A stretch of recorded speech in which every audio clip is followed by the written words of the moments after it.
भिवंडी लोकसभा क्षेत्रातील विविध प्रश्नांवरती सदैव आंदोलनाच्या पवित्र्यात असणारे भिवंडी लोकसभेचे खासदार सुरेश म्हात्रे आता पुन्हा एकदा आंदोलनासाठी उतरले आहेत आणि यावेळेस त्यांनी आंदोलन पुकारलेलं आहे ते शेतकरी कष्टकरी यांच्यासाठी जे येथील भूमिपुत्र शेतकरी आहेत त्यांच्या जमिनीच्या विरार कॉरिडॉर या प्रकल्पामध्ये बाधित होतात त्यांच्या मोबदल्यासाठी नक्की काय सांगाल मामा, काय तुमची मागणी आहे?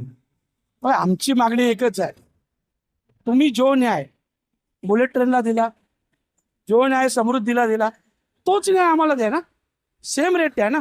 बरं, याच्यात तुमच्या माध्यमातून सांगतो, अधिकाऱ्यांवर माझी स्पष्ट नाराजी आहे. मी जेव्हा मंत्री महोदय बावनकुळे साहेबांकडे मिटिंग घेतली त्यावेळेस बावनकुळे साहेब हे या विषयावर पॉझिटिव्ह आहे, परंतु अधिकाऱ्यांची काय अडचण आहे मला माहीत नाही. आणि म्हणून माझी अधिकारी वर्गाला खास विनंती आहे, तर बावनकुळे साहेबांनी सांगितला जो प्रस्ताव येईल त्या प्रस्तावासून मान्यता देईन. काय वाटतं म्हणजे जाणून बुजून प्रशासकीय लाल फितीमध्ये शेतकऱ्यांना अडकवलं जाते?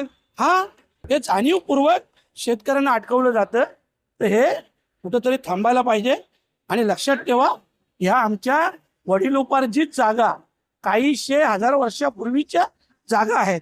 बरं, ह्या जागा आम्ही विकासासाठी देतोय, डेव्हलपसाठी देतोय. आमच्या जमिनीच्या माध्यमातून उद्या डेव्हलप होणार आहे आणि तरी सुद्धा जर आम्हाला आमचा हक्क मिळाला नाही तर तो आम्ही घेणार, कुठल्याही परिस्थितीत घेणार. आज तुम्ही जिल्हाधिकारी कार्यालयावरती धडकतायत आणि तिथं तुम्हाला जर न्याय नाही मिळाला तर पुढची भूमिका काय राहील? जर इथं न्याय नाही मिळाला तर स्पष्ट सांगतो, मग सगळे भूमिपुत्र या 5 जिल्ह्यातील सागरी भूमिपुत्र यांचं आंदोलन होईल. मग त्याला शासकीय अधिकारी आणि सरकार जबाबदार असेल.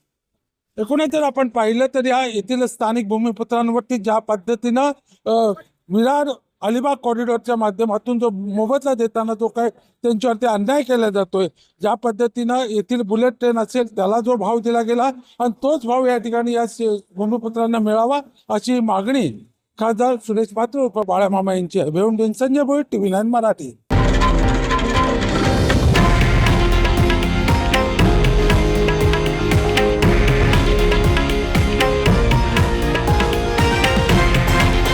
हे आहे देशातील नंबर 1 न्यूज नेटवर्क आणि आपण पाहत आहात TV9 मराठी, एकमेव.